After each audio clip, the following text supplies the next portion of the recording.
విద్యా భరోసా కార్డు కూడా రైతు భరోసాకు పట్టిన గతే పట్టింది.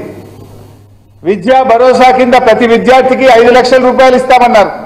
5 లక్షలు కాదు కదా, 5 పైసలు కూడా ఇవ్వని ప్రభుత్వం రేవంత్ రెడ్డి ప్రభుత్వం. విద్యా భరోసా పోయింది, కానీ వస్తున్న ఫీజు రియంబర్స్మెంట్ను కూడా ఆగం చేసింది. కరోనా లాంటి కష్టకాలంలో కూడా ప్రతి సంవత్సరం కేసీఆర్ గారు 2500 కోట్ల రూపాయల ఫీజు రియంబర్స్మెంట్ ఇస్తే రేవంత్ రెడ్డి గారి ఏడాది పాలనలో ఒక్క నయా పైసా కూడా ఫీజు రియంబర్స్మెంట్ కు ఇవ్వకుండా ఇవాళ విద్యార్థుల ఉసురు పోసుకుంటున్నాడు రేవంత్ రెడ్డి గారు. ఇకపోతే కేసీఆర్ కంటే మిన్నగా నేను పింఛన్లు ఇస్తా, ఇందిరమ్మ రాజ్యం వస్తుంది, డిసెంబర్లో 4000 పింఛన్ ఇస్తా అన్నాడు. మరి ఏమైపోయింది 4000?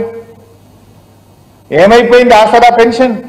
4000 పింఛన్ అయితే రాలేదు, కానీ కేసీఆర్ గారు ఇస్తున్న ఆ 2000 పింఛన్ కూడా 2 నెలలు కోత పెట్టిండు రేవంత్ రెడ్డి. ఏడాది పాలనలో 12 పెన్షన్లు రావాల్సిన చోట 10 పెన్షన్లు మాత్రమే అవ్వాతాతలకు వచ్చినాయి.